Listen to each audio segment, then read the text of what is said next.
deeper than my feet could ever wander, and my faith will be made stronger in the presence of my Savior. Spirit, lead me where my trust is without borders. Let me walk upon the water wherever you would call me. Take me. Eu convido você então, por gentileza, para abrirmos nossas Bíblias na primeira carta de Paulo aos Tessalonicenses, capítulo de número 5. Este texto ardeu em meu coração quando estava pedindo a Deus uma palavra para esta igreja, por esta ocasião, após o pastor Isaías nos compartilhar a respeito da ocasião. Eu pedi a Deus uma palavra e essa palavra, de fato, veio ao meu coração como uma palavra de estímulo, e quero dar um título para esta meditação: uma igreja em comunhão. Uma igreja em comunhão. Convido você para que localize o capítulo de número 5 e leremos os versos 12 a 22, que nos dizem assim: Irmãos, estou lendo na nova tradução, na nova versão transformadora, NVT. Irmãos, honrem seus líderes na obra do Senhor. Eles trabalham arduamente entre vocês e lhes darão orientações. Tenham grande respeito e amor sincero por eles, por causa do trabalho que realizam, e vivam em paz uns com os outros. Irmãos, pedimos que advirtam os indisciplinados, encorajem os desanimados, ajudem os fracos, sejam pacientes com todos. Cuidem que ninguém retribua o mal com o mal, mas procurem sempre fazer o bem uns aos outros e a todos. Estejam sempre alegres, nunca deixem de orar.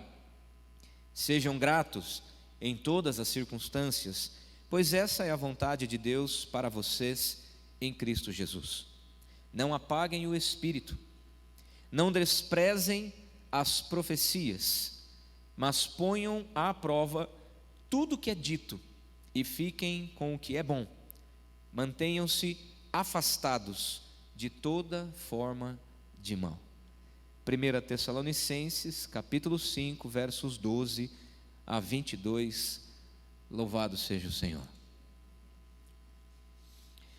O apóstolo Paulo escreveu esta, que foi uma de suas últimas cartas escritas. Muito provavelmente escreveu enquanto estava em sua segunda viagem missionária, e ele estava na companhia de dois grandes irmãos e amigos, chamados Silas e Timóteo. Silas, um companheiro, Silas, um parceiro.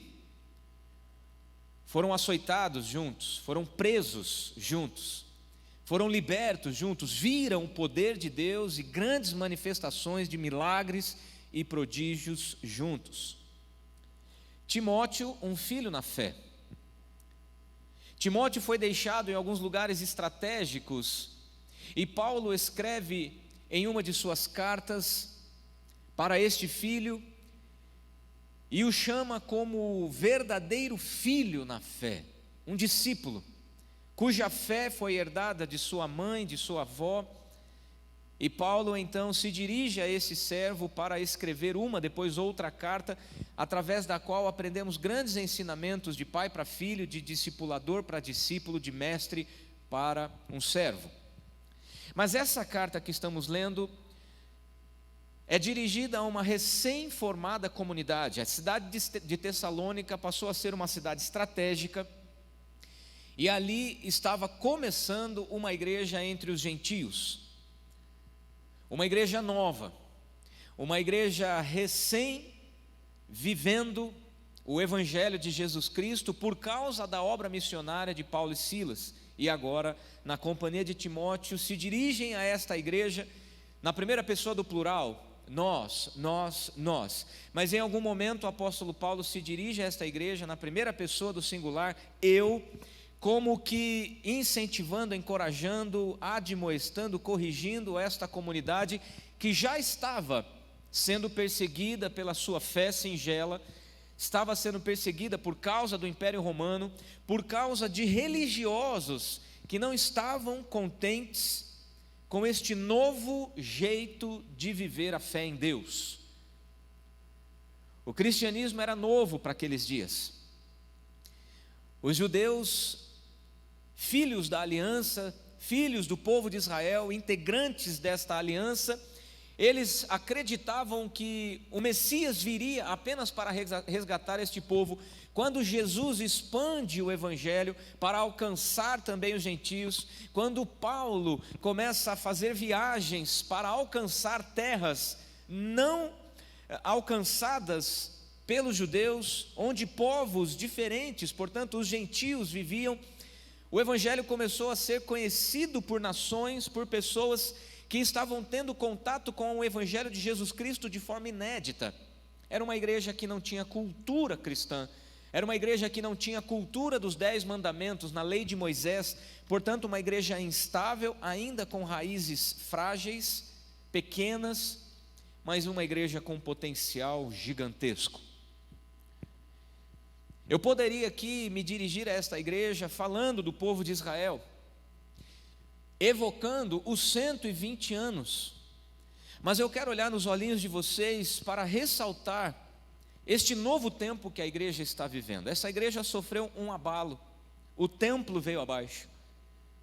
Lembro-me da comoção que foi anos atrás, quando por conta de uma obra vizinha, o templo veio abaixo. Esta que é uma das mais antigas IPIs do Brasil, e de repente vocês foram para um trabalho recomeçar, e de repente vocês estão aqui hoje vivendo esse espaço tão moderno, bonito, amplo, diversificado, num momento onde a igreja de Jesus Cristo sobre a face da terra está reaprendendo a viver depois da pandemia. Nós ainda temos pessoas nos acompanhando pela internet e não vai ter jeito, isso não vai voltar atrás. A internet voltou para ficar. A transmissão dos cultos online, ela veio para ficar, não vai ter como voltar atrás. Portanto, não dá para a gente tentar manter o que outrora funcionou.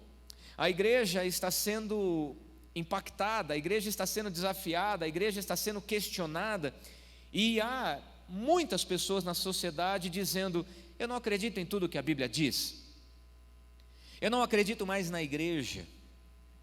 Os filhos, os netos de muitos cristãos não estão se identificando com a igreja de Jesus Cristo.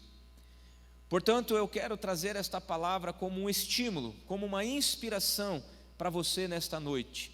Não importa se você é um membro, uma irmã, um irmão muito antigo desta comunidade, há décadas servindo ao Senhor aqui, ou se você está chegando há poucos dias, poucos meses. Talvez você ainda faz parte deste grupo que será batizado nas próximas semanas, mas com a graça de Deus, a palavra do Senhor é para mim, é para você, é para todos nós, para vivenciarmos esta comunhão que o apóstolo Paulo nos ensina. Em primeiro lugar, comunhão e respeito. Eu sou da época em que o culto não podia ter um pio. Eu sou da época, eu nasci e cresci na IPI do Brasil, e quando fazia um barulho, tomava um beliscão. Eu sou da época que quando a gente começava a rir, não podia olhar para os amiguinhos, porque eles davam crise de riso e a gente apanhava no meio do culto. Sabe quando não pode rir? Parece que dá mais vontade de rir ainda, não é assim? Eu sou da época que a gente roubava pão e vinho na cozinha, escondido das diaconisas que corriam atrás da gente, porque fazia tudo contadinho, e depois soube aqui em São Manuel que o vinho do pastor Isaías foi abençoado desde sempre. Por isso que essa igreja é tão linda. Cadê a irmã?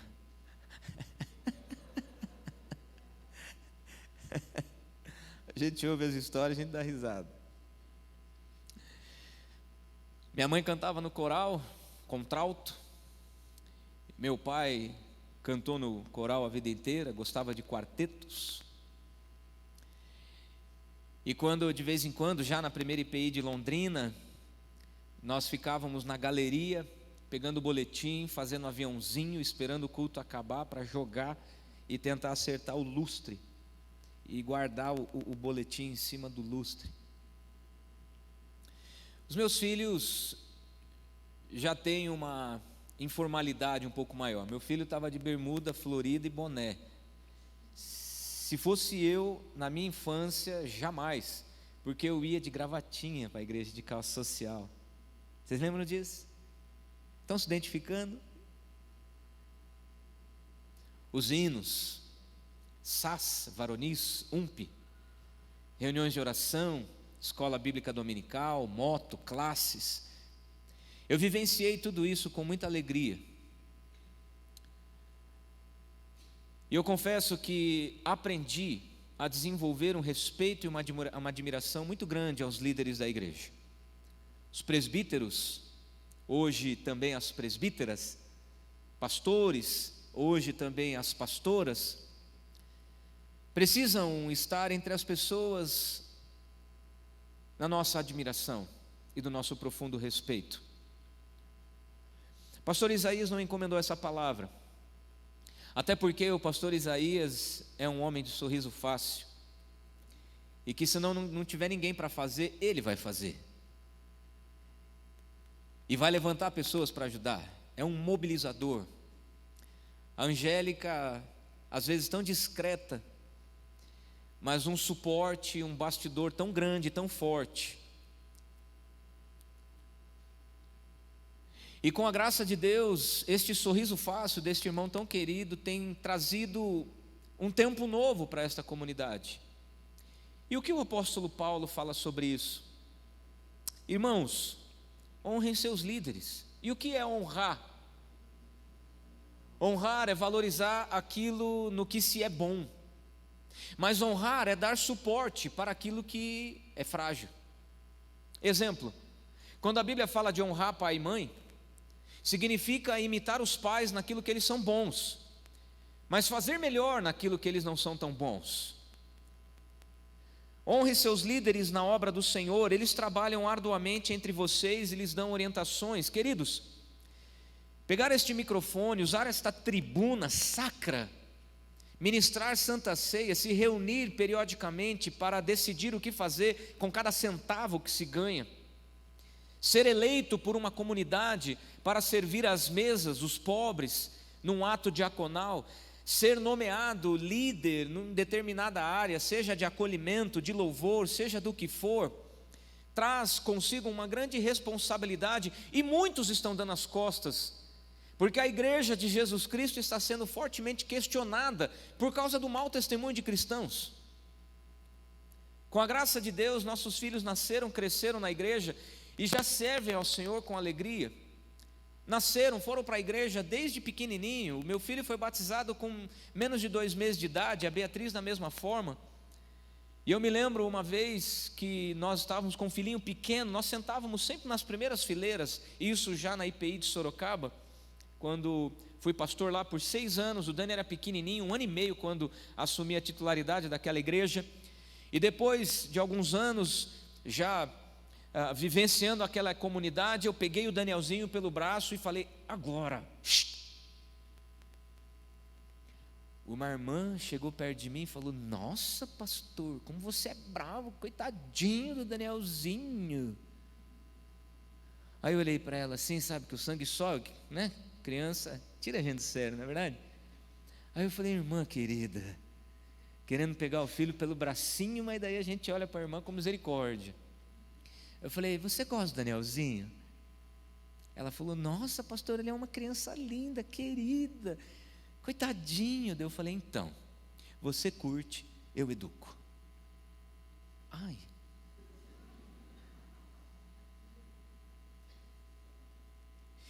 E eu e a Camila, a gente sempre fez isso com alegria, porque os nossos filhos nasceram, cresceram na igreja.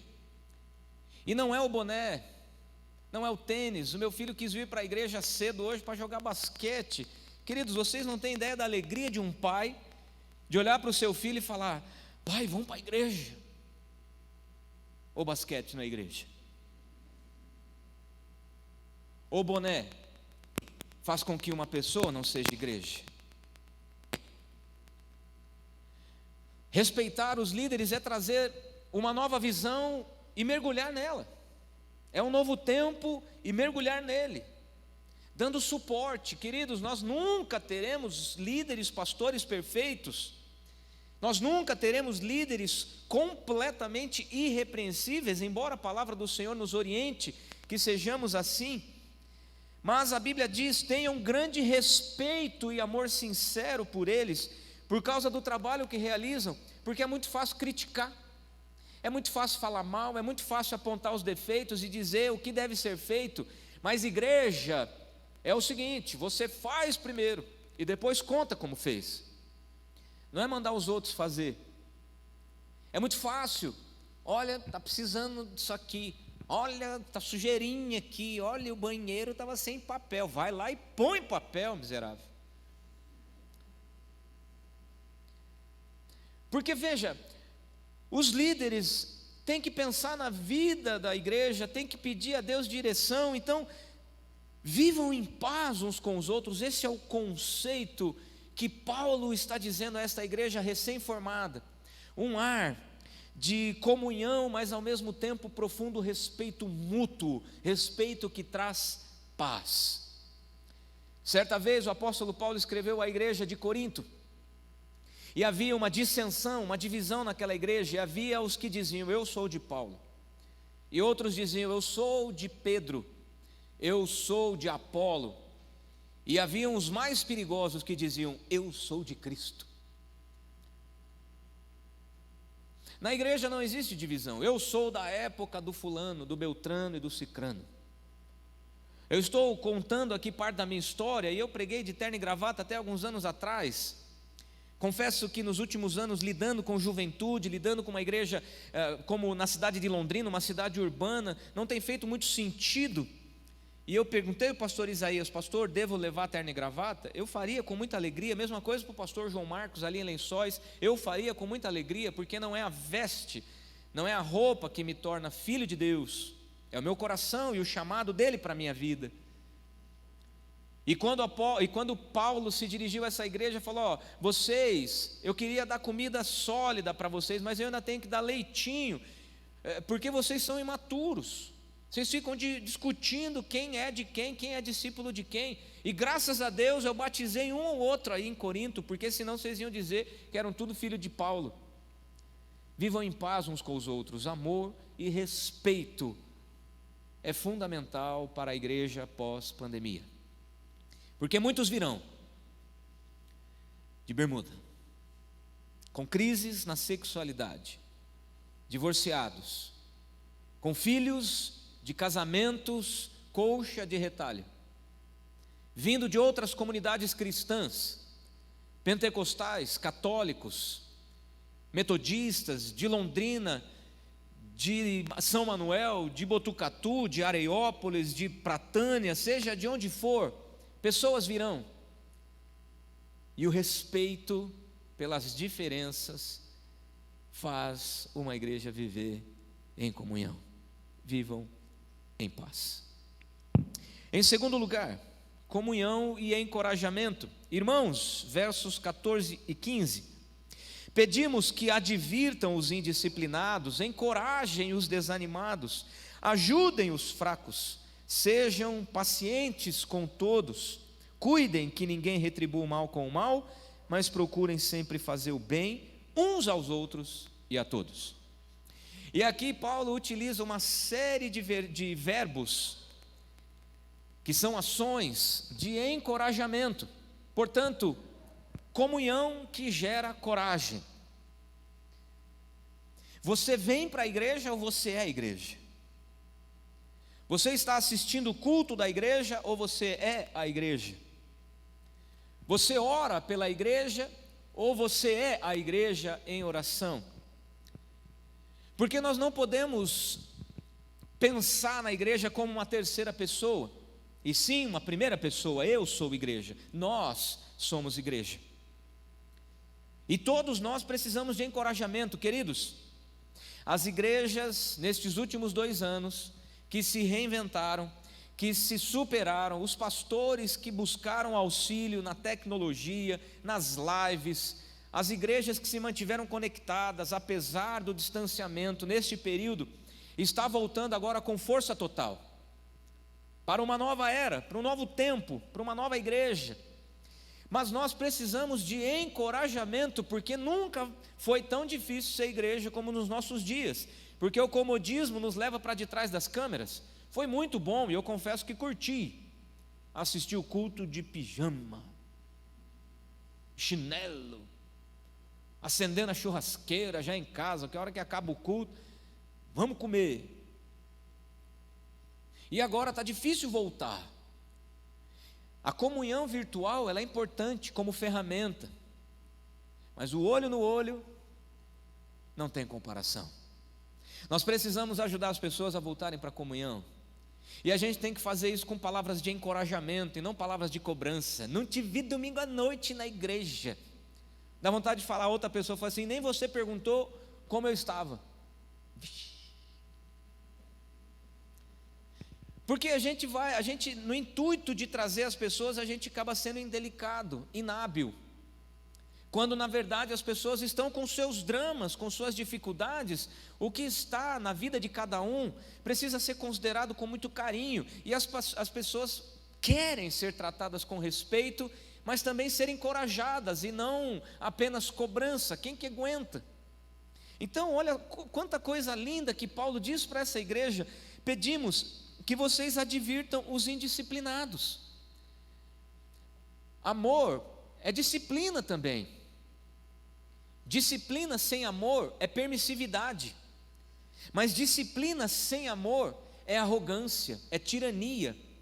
Então nós precisamos viver um amor que encoraja, que advirtam os indisciplinados: ei, querido, não é por aqui, você está agindo de forma equivocada, não perca a paciência. Mas também existem pessoas que estão desanimadas: estou tão desanimada com a igreja, esse novo formato, parede escura, parece um cinema, nunca foi assim, acabou a reverência. Ou então é muita informalidade, minha cabeça não aguenta, eu vou lá num culto mais tradicional.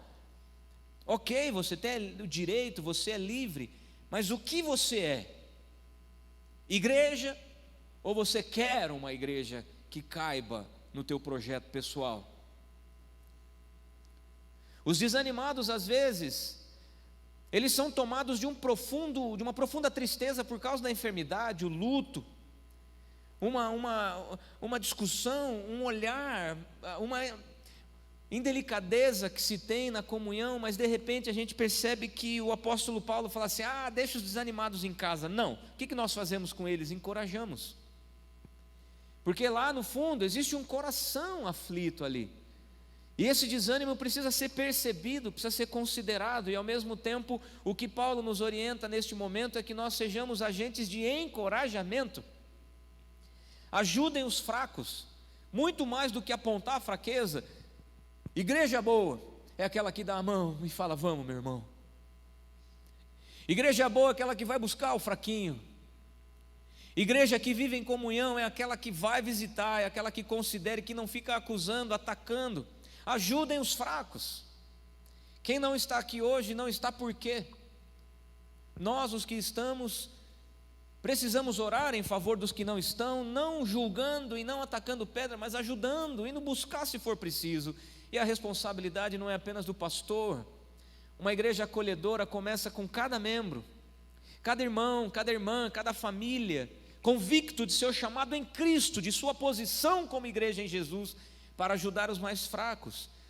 Os mais velhos ajudam os mais novos, os mais experientes ajudam os menos experientes, os mais maduros cuidam dos imaturos. E assim nós temos uma igreja que se discipula, que ajuda os débeis, para que todos possamos crescer de maneira equilibrada. Sejam pacientes com todos, cuidem que ninguém retribui mal com mal, porque este é o jeito de viver do mundo. Vingança, inclusive, foi ensinada pela própria Bíblia do Antigo Testamento, olho por olho, dente por dente. Essa é uma cultura do Antigo Testamento, da cultura pagã que entrou na lei de Moisés, e as pessoas estavam aptas a praticar justiça, tirando dente por dente, mão por mão, pé por pé, olho por olho. De repente Jesus vem e transforma tudo isso e diz assim: vocês conheciam o que é o olho por olho, dente por dente, a lei chamada do talião. Mas de repente Jesus fala assim: se alguém bater na tua face direita, ofereça também a esquerda. Não retribua o mal com o mal, mas procure sempre fazer o bem uns aos outros e a todos. Se você puder, diga para quem está do seu lado: eu quero fazer o bem para você. E juntos nós vamos fazer o bem a todos. Comunhão e respeito, comunhão e encorajamento, comunhão e gratidão. Tenho aprendido que ter gratidão nos faz ser satisfeitos com aquilo que temos. E um coração ingrato nos leva a viver uma vida insatisfeita por causa do que não temos. Gratidão é a plenitude, é a satisfação por causa do que temos. E ingratidão é a tristeza por causa daquilo que não temos. E o apóstolo Paulo, nesse instante, ele diz: alegrai-vos, estejam sempre alegres. Poderíamos até dizer aqui que é uma hipérbole dizer isso para o pastor Isaías, que está sempre de bem com a vida e sempre sorridente, é ou não é? Mas não estamos falando da igreja, não estamos falando do pastor, mas da igreja. Estejam sempre alegres. Queridos, a igreja precisa ser leve. Ninguém aguenta mais uma instituição pesada. Ninguém aguenta mais a formalidade de reuniões que não tem fim. O home office veio para ficar e para facilitar as reuniões que duravam horas, presenciais, de terno e gravata, em sala fechada. Hoje, com um pouco mais de estratégia, você consegue ter grandes deliberações com mais facilidade por causa da pandemia. Isso trouxe facilidade para as relações de trabalho, para algumas deliberações e também para a igreja. Mas a alegria da comunhão, ela é contagiante. Você não consegue abraçar virtualmente, a menos se não tiver mesmo condições. Estejam sempre alegres. Essa é a palavra do apóstolo Paulo para a igreja. Uma igreja contagiante, uma igreja cujos membros são felizes entre si e transmitem essa alegria. Quando o salmista diz: o meu cálice transborda. O que é transbordar? É se encher e passar para fora aquilo que já está cheio dentro. Ninguém transborda alegria se não estiver alegria completa. Não vai vazar alegria pelas portas dessa igreja se em nossas relações de trabalho, de comunhão e de caminhada do dia a dia sejam repletas de alegria a ponto de transbordar. Sejam sempre alegres, nunca deixem de orar. Queridos, a oração não pode ser uma coisa de domingo. Jesus nos ensinou, e falando em igreja, nós sempre oramos a oração do Pai Nosso de domingo. E hoje em dia a gente perdeu um pouco o hábito de orar. Talvez você já numa oração em público, numa solenidade, junto numa escola, por exemplo, quando a oração do Pai Nosso a gente já não pratica muito, aí você manda lá perdoa as nossas ofensas, assim como perdoamos a quem nos tem ofendido. Aí todo mundo olha assim, a oração do evangélico, a oração do católico, porque já não se ora mais. E não tem problema a gente não praticar a formalidade da oração chamada dominical, por exemplo, por Jesus Cristo, em Mateus aos discípulos. Mas eu quero perguntar a você, como está a tua vida de oração? Com que periodicidade e profundidade você fala com Jesus Cristo? Qual é o teu lugar secreto? Qual é o teu momento de inspiração na palavra do Senhor? Qual é o teu momento do dia onde você realmente se debruça na palavra do Senhor e sorve ali tudo que ela tem para nos ensinar, nos alimentar. E a presença de Jesus tem satisfeito o teu coração? Não deixem de orar. Percebe que pode parecer aqui uma palavra solta dentro de tantas outras orientações, mas a oração, ela perpassa Gênesis a Apocalipse, porque a nossa vida é espiritual. Nós não andamos por vistas, portanto, a nossa vida com Deus é com base na oração, na meditação da palavra do Senhor. Este é o relacionamento. Não existe vida cristã sem oração. Não existe profundidade no relacionamento com Deus sem oração. Eu quero convidar você, motivar você, busque ao Senhor de dia, busque ao Senhor de noite, busque ao Senhor nas horas de alegria, busque ao Senhor nas horas de tristeza, na certeza e na incerteza. Busque, ore, não deixem de orar e sejam gratos, porque essa gratidão gera uma comunhão ativa, uma comunhão sincera, e esta é a vontade de Deus. O apóstolo Paulo: estejam alegres, orem e tenham gratidão. Este tripé parece sustentar a vontade de Deus para a vida de uma igreja. Portanto, comunhão e gratidão precisam andar junto.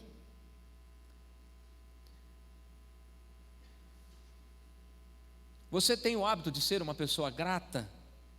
Ou você está sempre na expectativa de que satisfaçam os teus desejos?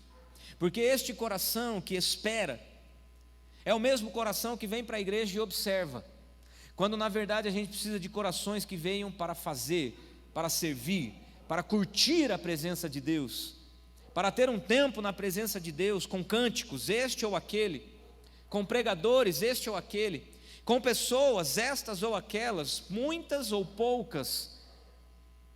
Mas este coração grato faz com que o Pai se alegre. Esta é a vontade do Pai. Por isso que as coisas estão aqui se misturando, e as orientações de Paulo, logo no começo do texto que lemos, fala sobre honra, porque filho que honra é filho grato. O pai olha para as atitudes dos filhos e querem ter um coração feliz. Qual é a vontade do pai? Que os filhos sejam agradecidos. Obrigado, Pai, por essa refeição. Obrigado, Pai, por essa viagem. Obrigado por este conselho. E lá no fundo a gente vai semeando o tempo todo, porque lá no fundo, quantas vezes nós somos essas pessoas que criam expectativa e se frustram, porque criamos uma expectativa e as coisas não saíram do nosso jeito. A gente se frustra na família, com os filhos e também com a igreja. Mas a vontade do Pai, nesta hora, comemorando 120 anos, é que esta igreja seja grata pelos 120 anos de história. É sério isso. Uma igreja de 120 anos tem muita história para contar. E os membros de hoje, estou me dirigindo também aos adolescentes aqui presentes, jovens, você tem que ser grato a Deus por fazer parte de uma história relevante para a cidade, para o cristianismo no Brasil. Gratidão por cada centavo que é depositado, por cada momento junto, por cada passo que a igreja dá. Essa é a vontade do Pai. Comunhão e gratidão. E por último, comunhão e sensibilidade. Versos 19 a 22. Preste bem atenção. Muito provavelmente essa é a parte mais importante. Não apaguem o espírito. Não desprezem as profecias, mas ponham à prova tudo o que é dito e fiquem com o que é bom. Mantenham-se afastados de toda forma de mal. O segredo da vida espiritual é conviver com o Espírito Santo. A pergunta que eu te faço é: o Espírito Santo tem você em suas mãos? Porque nós, os cristãos, pela palavra cremos, e quando Cristo nos chama, quando Cristo nos elege, quando Cristo nos vocaciona, imediatamente o Espírito Santo invade a nossa vida e passamos a ser filhos.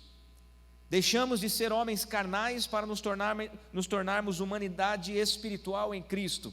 E o Espírito Santo nos faz viver esta vida espiritual. Então nós temos o Espírito.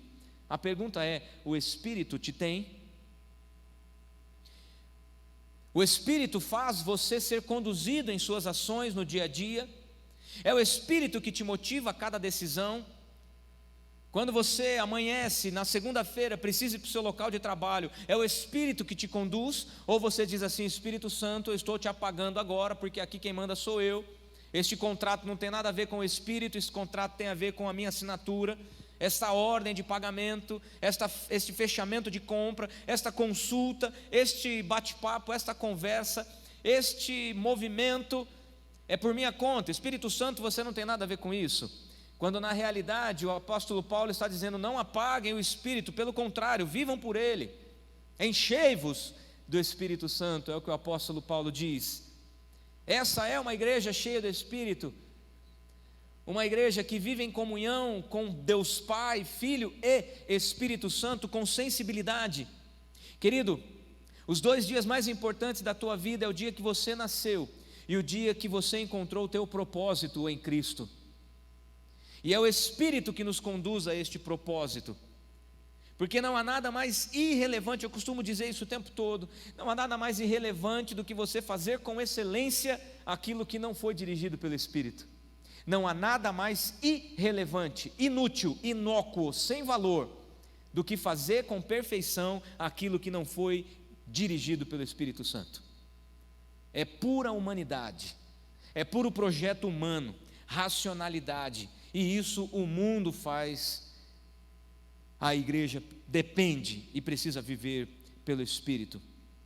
Não desprezem as profecias, porque um homem com um propósito, com palavras de Deus, uma mulher, uma família, um casal, um profissional, que tem uma promessa de Deus, uma profecia que foi dada a seu respeito, ninguém segura este homem, ninguém segura esta família, ninguém segura esta igreja, quando ela é dirigida pelas profecias do Senhor, pelas promessas que a palavra nos dá, por insights que nós vamos tendo, por promessas e palavras que vão sendo ditas e que nós vamos nos encorajando, porque reconhecemos e testificando, julgando aquilo que vem de Deus, retendo aquilo que é bom, nós então andamos em marcha.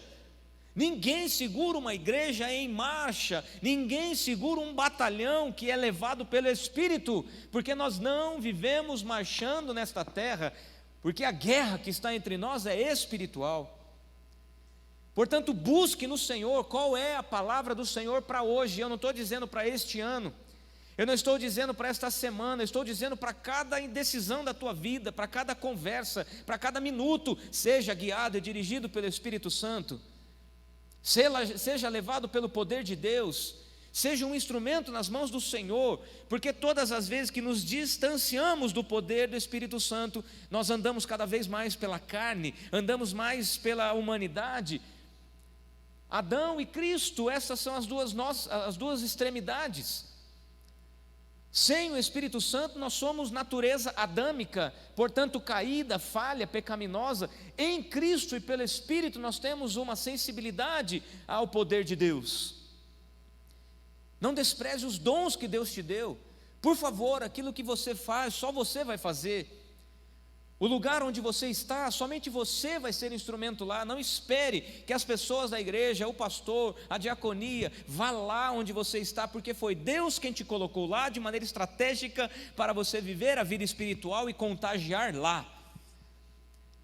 E ser esse instrumento nas mãos de Deus para fazer a diferença onde você está inserido. Eu creio, olhando para esta comunidade, e sendo contagiado por esta alegria que eu tenho visto aqui desde ontem, hoje, convivendo com vocês, percebendo o esforço, o empenho de um novo projeto, eu tenho uma palavra de Deus para esta igreja. Deus está trazendo um novo tempo.